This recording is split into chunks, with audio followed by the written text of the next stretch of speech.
থাকবেন।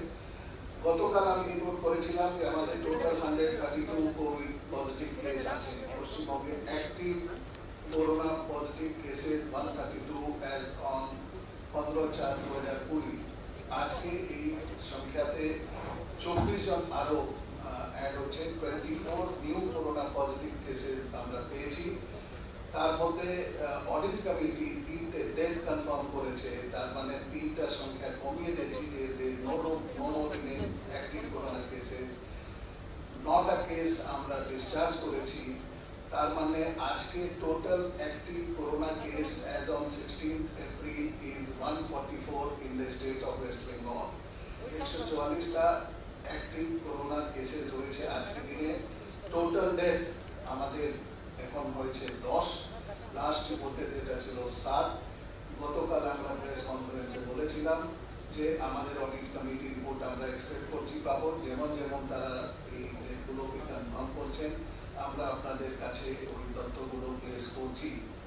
আমাদের total test গতকাল হয়েছিল 3470, সেই সংখ্যাটা বৃদ্ধি পেয়ে আজকে হয়েছে 3811। 3811 টেস্টিং অলরেডি হয়েছে পশ্চিমবঙ্গে। আমাদের 8খানা যে ল্যাব আছে সেখানে, যদিও একটা প্রাইভেট ল্যাব আছে ডক্টর লালস প্যাথ ল্যাব, সেখানে এখন কাজটা শুরু হয়নি।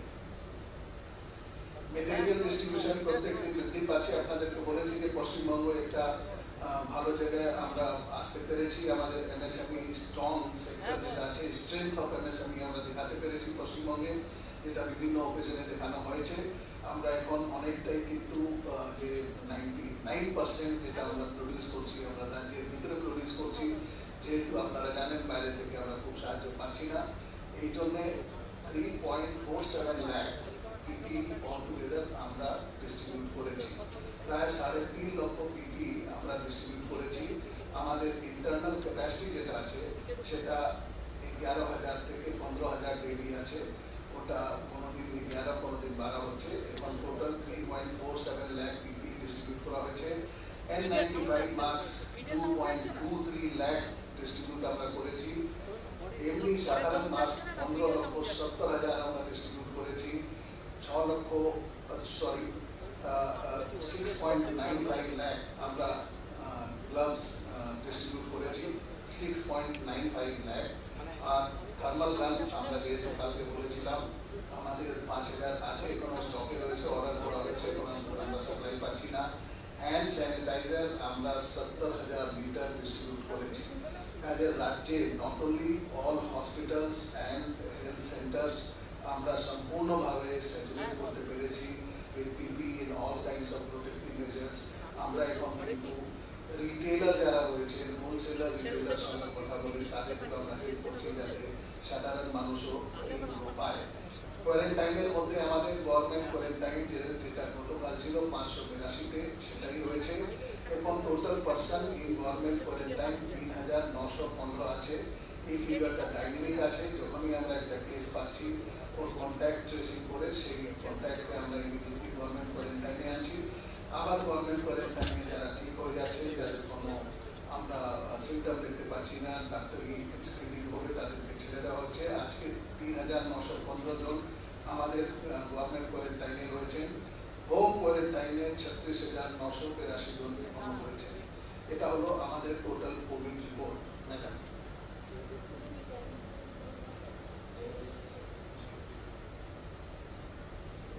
ক্যাবিনেটে আজকে একটা কোভিড জন্যে ভালো পদক্ষেপ নিয়েছে পশ্চিমবঙ্গ সরকার। আমাদের জানা নেই যে এটা অন্য কোনো রাজ্য সরকারের এই ধরনের ব্যবস্থা হচ্ছে। সেটা হচ্ছে প্রপার্টি ডিড। প্রপার্টি ডিড এখন রেজিস্ট্রেশন করা অসুবিধা রয়েছে। এটা আমরা কিন্তু এখন প্রপার্টি ডিড ই-রেজিস্ট্রেশন সিস্টেম শুরু করেছি। ডিজিটালি সব ডকুমেন্ট আমরা রিসিভ করছি। যেহেতু প্রপার্টি ডিড মধ্যে একটা আমাদের বায়োমেট্রিক ব্যাপার থাকে, এই জন্যে এই লকডাউন যখন শেষ হয়ে যাবে, চলাফেরা সামান্য হয়ে যাবে, তখন রেজিস্ট্রেশন অফিসে গিয়ে আমরা বায়োমেট্রিক নিয়ে ও ফিজিক্যাল ডকুমেন্টটা হ্যান্ড ওভার করে দেব। কিন্তু ফর অল লিগাল পারপাসেস এই ডকুমেন্টটা ভ্যালিড থাকবে। ডিজিটালি যেটা আমরা আপনাদেরকে ইস্যু করব অফ রেজিস্ট্রেশন, এই রেজিস্ট্রেশন মধ্যে 8% আমাদের যেটা ফি থাকছে ফর রেজিস্ট্রেশন, সেই 8%-এর মধ্যে আমরা 20% ছাড় দিচ্ছি। যেহেতু এখন আমরা এটা ডিজিটালি করছি, এই জন্যে এটা একটা অ্যাডিশনাল আমরা ছাড় আপনাদেরকে দিচ্ছি। আজকে কিছুদিন আগে ক্যাবিনেট মিটিং হয়েছে, সেই ক্যাবিনেটে আমরা এটা অ্যাপ্রুভাল পেয়েছি, এই জন্যে আপনাদের কাছে আমরা এটা প্লেস করলাম। যেটা আমি বললাম 20% অফ অ্যাপ্লিকেবল রেজিস্ট্রেশন ফি, যার সিলিং আমরা 20,000 টাকা রেখেছি, ওখানে আমরা এই টাকাটা নিয়ে রিডিউস করে by 20%, sorry by reduced by 20% করে এই সিস্টেমটা আমরা চালু করে দিচ্ছি। এটা 31 মে অবধি আপাতত চালু থাকবে। ই রেজিস্ট্রেশন সবসময়ই হবে, কিন্তু এর মধ্যে বায়োমেট্রিককে যেটা এখন আপাতত কোভিড জন্য ডিসপেন্স করে রাখা হয়েছে, সেই কোভিডের যেটা যখন আমাদের জীবন যখন সামান্য হবে, তখন আমরা এটাকে মাইনার চেঞ্জ করে বায়োমেট্রিকটা এর মধ্যে ইনকর্পোরেট করে পুরো সিস্টেমটাকে ইন্টিগ্রেটেড সিস্টেমের দিকে নিয়ে যাবে। Yes, madam.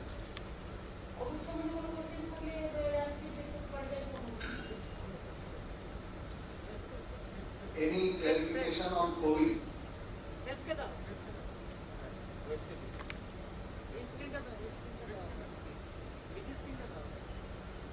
আপনারা শুনতে পাচ্ছেন? আবার একই জিনিস হলো, আবার তার বেরিয়ে গেছে।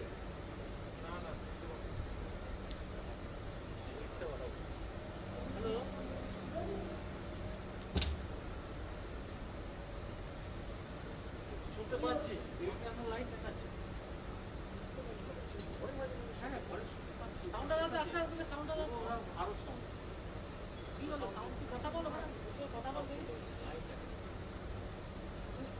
তা তুই ওখান থেকে মাইক্রোফোনে কথা বল। মাইক্রোফোনে কথা বল, কথা বল। হ্যাঁ, মাইক্রোফোন থেকে। আরেকদিন বলা এই যাচ্ছিলেন যাকে মাইক্রোফোন অন করে হ্যালো হ্যালো বল না। শুনতে পাচ্ছি। শুনতে পাচ্ছি। কথা বল, কন্টিনিউ কর।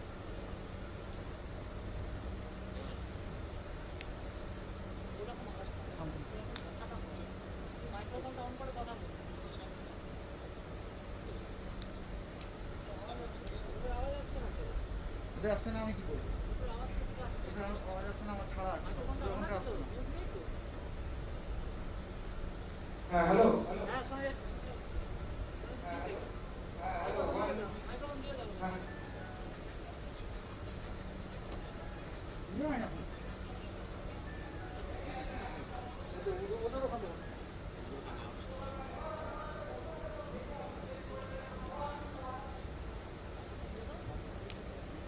আছে আমাদের ঘরে আছে। কি বলছেন না কেন?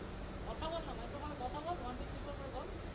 হ্যালো আমি তোমার কথা বলছি হ্যালো এখানে তো সাউন্ড যাচ্ছে মাইক্রোফোনটা মনে হ্যাঁ ও যে কথা বলতে যাচ্ছেন না, কথা যাচ্ছে না, লাইন যাচ্ছে হচ্ছে।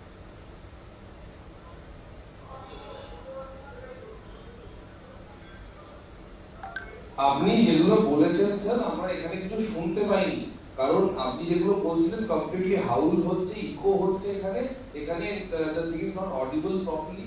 আপনি যা ফিগার্স দিয়েছেন এতক্ষণ যা বলেছেন আমরা কিচ্ছু মানে we haven't got anything what you have said. আমরা কি বলেছেন কিচ্ছু we haven't got anything what you have said. It's a howling sound. একটু বাইরে কেটে দেওয়া আছে তো? Can you hear me now properly? আপনারা কি শুনতে পাচ্ছেন এখন? The condition is same sir, we are not getting your problem sir. আমরা পাচ্ছি না এখানে মানে একদম খুব লো ভলিউম এবং এটা ইকো হচ্ছে constantly, the sound is getting, তবে your words are getting repeated, স্পষ্ট নয়, একদমই স্পষ্ট নয়। আমি বলছিলাম স্পষ্ট আসছে না, আপনার কণ্ঠস্বরটা স্পষ্ট আসছে না, এবং আপনি যে ফিগারগুলো বললেন সেগুলো জড়ানো শুনতে পাচ্ছি না ঠিক করে। একটু মাইক্রোফোন আমরা যা শুনতে পাচ্ছি না, তোমার কথা শুনতে পাচ্ছি, বাট সিএস যেটা বলছিলেন সেটা আমাদের কাছে পরিষ্কার এখানে আসছে না আমাদের প্রেস কর্নারে। ওই মাইকে বললে করলে হ্যাঁ। চলবে? হ্যাঁ সিএম দিদিমণি ওখান থেকে যেটা বলছিলেন সেটা আসছেন। আপনার মাইকটা বোধহয় প্রবলেম হচ্ছে। আমার কথা দিদিমণি আমার কথা এবার শুনতে আমার পাচ্ছেন? মাইকটা শেষ বলতে হবে, শেষের আলাদা মাইক আছে দেখে নাও। হ্যাঁ আমার কথা এবার শুনতে পাচ্ছেন? আরেকটু তুলতে হবে অডিওটা, অডিও একটু বাড়াতে হবে। আরেকটু কি বাড়ানো যায় অডিও? এবার আপনারা শুনতে পাচ্ছেন? হ্যাঁ ঠিক আছে, ঠিক হ্যাঁ ঠিক আছে। ওকে, তো আমি Okay. অত দীর্ঘায়িত আপনাদের কাছে ব্যাখ্যা করতে পারবো না। আমাদের অ্যাক্টিভ করোনা পজিটিভ কেস গতকাল অবধি ছিল 132, নিউ পজিটিভ কেস এসেছে 24। তার মধ্যে অডিট কমিটি, তার মধ্যে না টোটাল অডিট কমিটিতে ডেথ কেসগুলো রেফার করা হয়েছে, তার মধ্যে 3টে ডেথ ওরা কনফার্ম করেছেন, এই জন্য এটা অ্যাক্টিভ কেস থেকে বাদ যাবে। 9 জন ডিসচার্জ হয়েছে, এই জন্য এটাও অ্যাক্টিভ কেস থেকে বাদ যাবে। আমাদের সর্বমোট 144টে কেস হয়েছে active corona positive case in the state, 144। Covid death 10, Covid থেকে রিলিজ হয়েছেন, যারা সুস্থ হয়ে রিলিজ হয়েছেন তার সংখ্যা 51। আমাদের টোটাল টেস্টিং হয়েছে 3811। এর ছাড়া পিপি আর N95 মাস্ক এইগুলো যথেষ্ট পরিমাণে সব জায়গায় রয়েছে। 3.5 লক্ষ পিপি, প্রায় 2,25,000 N95 মাস্ক। আমরা কোথাও কোনো হসপিটাল, কোনো স্বাস্থ্য কেন্দ্রে এই ধরনের কোনো ঘাটতি নেই এই জিনিসগুলির। আর আমাদের গভর্নমেন্ট কোয়ারেন্টাইন সেন্টারে এখনো 3,915 জন রয়েছে, আর হোম কোয়ারেন্টাইনে 36,982 জন রয়েছে। এটাই আছে আজকে টোটাল কোভিড রিপোর্ট। আপনাদের যদি কোনো প্রশ্ন থাকে করতে পারেন।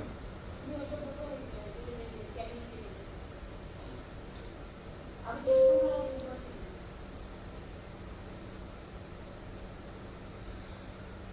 Yes, any question on COVID? হাতে মাইক নিয়ে আপনাদেরকে বলতে হবে।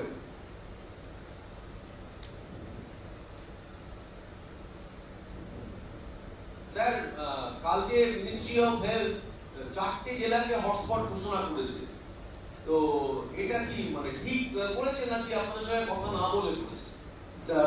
ফিগার যেটা নিয়ে কেন্দ্র সরকার কাজ করছে, রাজ্য সরকার কাজ করছে, একই ফিগার নিয়ে কাজ করছি আমরা সবাই। ওরা পরিভাষা দিয়েছে যে কিভাবে কোন এলাকাকে কন্টেইনমেন্ট জোন বলে। অ্যাকচুয়ালি রেড আপনাদের গ্রিন ব্লু এ তো ফেভারিট কালার হয়ে গেছে যে সবসময় রেড আর গ্রিন ব্লু খুঁজছেন। মূল কথা যেটা হচ্ছে যে যেখানে রিপিটেড কেস আসছে সেই এলাকাগুলো 4টে জেলা থেকে আসছে, সেই এলাকাগুলিকে চিহ্নিত করে কন্টেইনমেন্ট করতে ব্যবস্থা নিতে বলা হয়েছে। সেটা আমরা সম্পূর্ণ ব্যবস্থা নিয়েছি যে জেলাগুলিতে বলা হয়েছে। এবার ক্লাসিফিকেশন হিসাবে ওরা 4টে জেলা বলেছে, এটা বাদ দিয়েও আমরা কিন্তু যেখানে যেখানে মনে হচ্ছে রাজ্য সরকারকে কন্টেইনমেন্ট মেজার যাতে আরো ওই এলাকা থেকে বাইরে না ছড়িয়ে যায় তার জন্য সব রকম ব্যবস্থা নেওয়া হচ্ছে। আপনাদেরকে আগেও আমি বলেছিলাম মাইক্রো প্ল্যানিং করা হচ্ছে, সেখানে ব্যাপারটা আরো আমরা টাইটেন করছি যাতে ওখান থেকে বাইরে না ছড়িয়ে যায় রোগটা।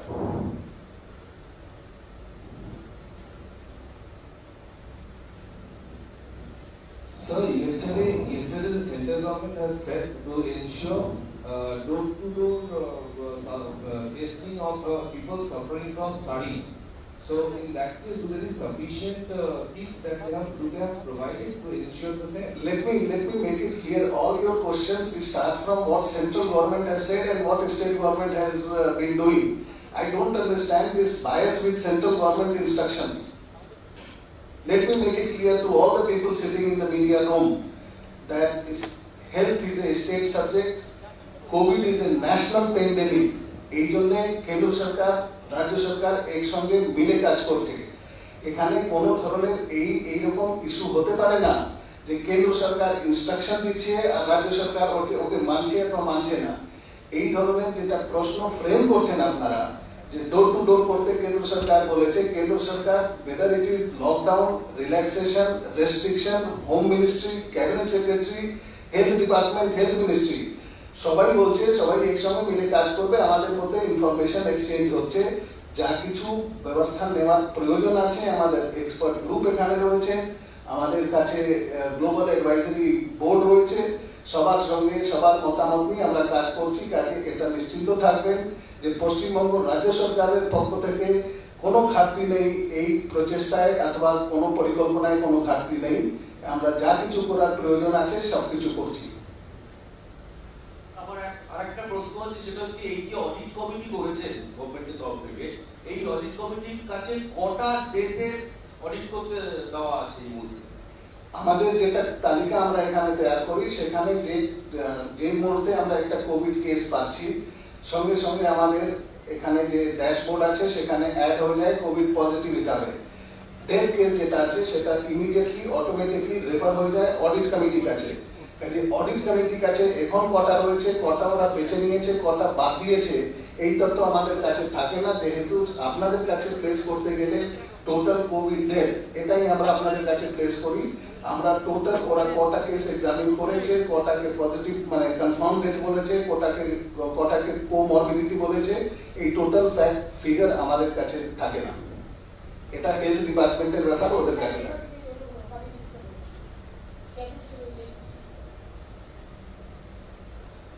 আপনাদেরকে আরো একটা কোভিড রিলেটেড যেটা পশ্চিমবঙ্গ সরকারের একটা অভিনব পদক্ষেপ, নতুন পদক্ষেপ হয়েছে সেটা জানাচ্ছি। সেটা হচ্ছে e registration of sale deeds, property deeds যেটা হয় সেটা ই রেজিস্ট্রেশন শুরু হয়েছে। এটা বোধহয় পশ্চিমবঙ্গে সবচেয়ে আগে শুরু হয়েছে ভারতবর্ষে। এটা আমরা কোভিডকে সামনে রেখেই করেছি, যেহেতু মানুষ বাড়ি থেকে বেরোতে পারছে না, অথচ প্রপার্টি যেটা আছে সেটা কেনা বেচা হচ্ছে। এই প্রপার্টি ডিড যেটা আছে তাকে রেজিস্টার করতে গেলে এখন কোথাও যেতে হবে না, বাড়িতে বসে ই রেজিস্ট্রেশন হতে পারবে। ডিজিটাল সিস্টেমে আমরা পুরো ব্যাপারটাকে ফেলে দিয়েছি। এই ই রেজিস্ট্রেশন প্রসেস যেটা আছে, যাদেরকে রেজিস্ট্রেশন করার প্রয়োজন মনে হচ্ছে, তারা এন্টায়ার ডিড এটা অনলাইন সাবমিট করবে, ফাইন্যান্স ডিপার্টমেন্ট কাছে আসবে, প্রসেস হবে। আমরা কিন্তু রেজিস্ট্রেশন সার্টিফিকেট যেটা আছে প্রভিশনাল আপনাদেরকে ইস্যু করে দেবো, যেটা প্রত্যেক সব রকম লিগ্যাল কাজে লাগবে। কিন্তু যেহেতু ডিড রেজিস্ট্রেশন ক্ষেত্রে আপনারা জানেন নিয়ম রয়েছে বায়োমেট্রিক নেওয়া। এই বায়োমেট্রিক নেওয়া এই লকডাউনের মধ্যে সম্ভব হচ্ছে না। এই জন্য লকডাউন যখন ক্লোজ হবে তখন আমরা মানুষ যখন সামান্যভাবে চলাফেরা শুরু করবে, অফিস পর এসে বায়োমেট্রিক দিয়ে ডিডের যেটা মূল যেটা কাগজ রয়েছে সেটা ওনারা পেয়ে যাবেন। ততক্ষণ যেটা ডিজিটাল সার্টিফিকেট দিয়ে দেওয়া হয়েছে সেটাই কাজে লাগবে। এর মধ্যে আমরা যে রেজিস্ট্রেশন জন্য যেটা অ্যাডিশনাল ফি থাকতো সেখানেও 20% যে আমাদের রিডাকশন করে দেওয়া হয়েছে। ম্যাক্সিমাম সেদিন 20,000 ছিল, 20,000 টাকা অব্দি দেওয়া হতো আপনাদেরকে ওই রেজিস্ট্রেশন ফি, সেটা এখন কমিয়ে আমরা ওটাতেও 20% কমিয়ে দিয়েছি।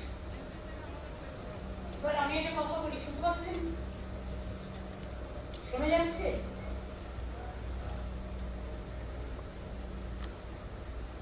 হ্যালো,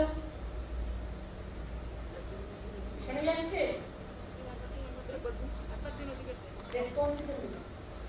শোনা যাচ্ছে আমার কথা?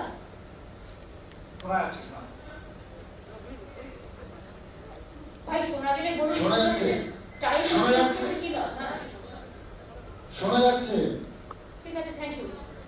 আমরা যেটা করছি সেটা হচ্ছে রেশন দোকানের ব্যাপারে কিছু কিছু জায়গায় যেহেতু আগে থেকে সব রেডি ছিল না, কবে কোভিড হবে এটা কেউ টোটালটা রেডি ছিল না, ফলে কোথাও কোথাও 5 কেজি চালই মাসের একবারই দিয়ে দেওয়া হয়েছে। আগে 2 কেজি চাল এবং 3 কেজি গম দেওয়া হতো, কিন্তু গম ভাঙানোর সমস্যা আছে বলে আমরা বলে দিয়েছিলাম যারা গম দেবে না তাদের চালই দিতে। কোথাও কোথাও ছোট্ট রেশন দোকান থাকার জন্য রেশন দোকানের জায়গা নেই মেটেরিয়াল রাখবার, এবং কোর্টের অর্ডারও আছে, তাদের চেঞ্জও করা যাবে না। এই মুহূর্তে সেই জন্য 90% লোককে 1 মাসের চাল দিয়ে দেওয়া হলেও কিছু কিছু 10% হয়তো জায়গার অভাবে দেওয়া যায়নি।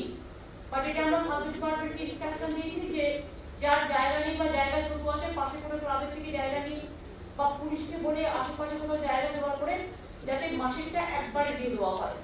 যেখানে যেখানে দেওয়া হয়নি হাফ পেয়েছেন তারাও আগামী দিন হাফ পাবেন, এটা গভর্নমেন্টের সিদ্ধান্ত। তারপরে ডালও পাবে, আরো জায়গা পাবে, সেগুলো দিয়ে দেবে। বা রমজান মাস আছে, রমজান মাসেও যেটুকু যেটা প্রতিবার পায় সেটাও তারা পাবে। সুতরাং রেশন দোকানে চিন্তা করার কোনো কারণ নেই।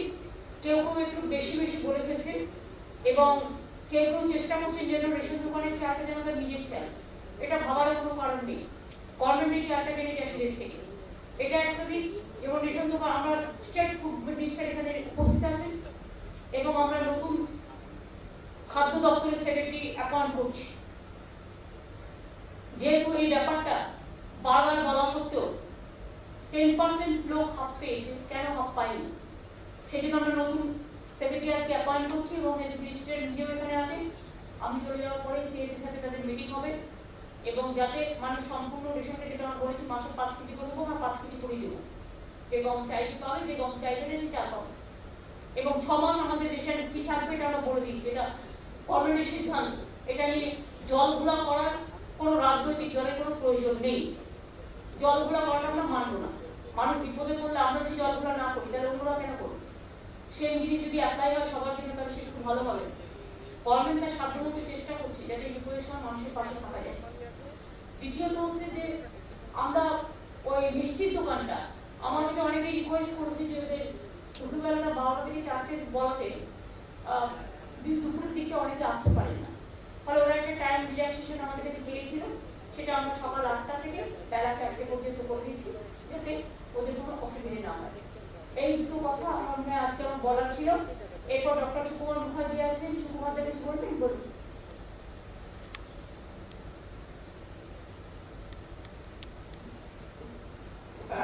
আমার প্রথম বক্তব্য হচ্ছে নমস্কার। আমাদের হেলথ কেয়ার ওয়ার্কার্সদের টোটাল প্রোটেকশনের সবকিছু ব্যবস্থা সরকার করেছেন। আমি একটা কথা শুধু বলবো যে অনেকে ফেস শিল্ড চাইছে। ফেস শিল্ড যারা খুব কাছের থেকে কাজ করছে তারা ফেস শিল্ডের অভাব মনে করছে, সেইটা আমাদের কিছু দিতে হবে। আর সেকেন্ড হচ্ছে কিছু ওষুধ, হাইড্রক্সিক্লোরোকুইনের ব্যাপারটা একটু ক্লিয়ার করে দিই যে হাইড্রক্সিক্লোরোকুইনটা একটা কুইনিন ডেরিভেটিভ, কিন্তু সাইড চেইন চেঞ্জ করে এর সেফটি মার্জিন অনেক বেশি হয়েছে এবং হাইড্রক্সিক্লোরোকুইন আমরা ইউজ করছি গত প্রায় 20-25 বছর ধরে নানাবিধ অটোইমিউন ডিজিজের পক্ষে।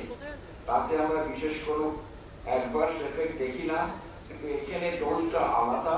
এখানে কারা নেবে সেটা জানতে হবে। আমরা দুটো গ্রুপ আইসিএমআর যেটা বলেছেন HCQS দিতে হবে। হেলথ কেয়ার ওয়ার্কার যারা in close contact with the patient, confirm case অথবা তারা কন্ট্যাক্ট হয়েছে অন্য ডাক্তারের সঙ্গে, পার্টিকুলারলি ডাক্তার, নার্স এবং আনুষঙ্গিক স্বাস্থ্যকর্মীদের জন্য HCQS বরাদ্দ হয়েছে। সেক্ষেত্রে ডোজটা আমাদের দেওয়ার ঠিক করা হয়েছে আইসিএমআর এর গাইডলাইন অনুযায়ী। সেটা 400 মিলিগ্রাম করে সকালে আর বিকেলে প্রথম দিন দিতে হবে, তারপরে 400 মিলিগ্রাম করে সপ্তাহে একবার করে 7 সপ্তাহ। এইটাই রেজিমেন প্রফিল্যাক্সিস, প্রিভেনশন। আর একটা গ্রুপ অফ পিপল যাদের হাই রিস্ক, এখন দেখা যাচ্ছে house hold ladies on gents, যদি কোনো কেস বাড়িতে আসে তাদেরও এইরকম HCQS দেওয়ার প্রস্তাব এসেছে। সেটাও একটা রেকমেন্ডেশন। সেখানে ডোজটা হচ্ছে প্রথম দিন 400 সকালে, 400 বিকেলে এবং তারপরে সপ্তাহে একবার করে 3 সপ্তাহে 3টি। হাইড্রক্সিক্লোরোকুইন সম্বন্ধে অনেক সাইড এফেক্টস বইতে দেখবেন, কিন্তু মেইনলি আমরা দেখে নিই মানুষের চোখের কোনো অসুবিধা আছে কিনা, তার কোনো চোখের ব্লাইন্ডনেস, রেটিনাল ডিজিজ আছে কিনা, কিংবা তাদের খুব কমপ্লেক্স কার্ডিয়াক রিদম ডিস্টারবেন্স আছে কিনা। যেখানে অনেক সময় বলা হয় কিউটি ইন্টারভাল। কিউটি ইন্টারভাল যদি 500 মিলিসেকেন্ডের বেশি হয় সেক্ষেত্রে আমরা দিতে পারি না। এবং হাইড্রক্সিক্লোরোকুইন যেটা প্রোফাইল্যাক্সিস ডোজ, সেটা শর্ট টার্ম ফর 7 উইকস, তাতে বিশেষ আমরা সাইড এফেক্টস দেখতে পাচ্ছি না। কিন্তু as a matter of routine আমরা মানুষকে জিজ্ঞেস করি চোখের জন্য গোলমাল আছে কিনা কিংবা হার্টের কমপ্লেক্স প্রবলেম হচ্ছে কিনা। অ্যাবাউট ডায়াবেটিসের কোনো ক্ষতি করে না। ইনফ্যাক্ট ডায়াবেটিসের অনেক স্টাডি আছে HCQS দিয়ে ব্লাড সুগার কমানো যায়।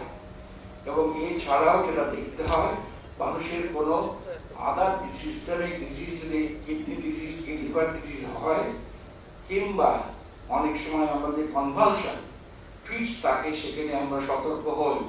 এইগুলো যদি আমরা দেখতে পারি তাহলে আমরা কখনো অ্যাডভার্স এফেক্ট বিশেষ কিছু পাবো না। আমার মনে হয় হেলথ কেয়ার ওয়ার্কার্স এবং হাউসহোল্ড মেম্বার্স যারা এক্সপোজ টু কন্ট্যাক্টে এসেছে তাদের ক্ষেত্রে এটা প্রযোজ্য।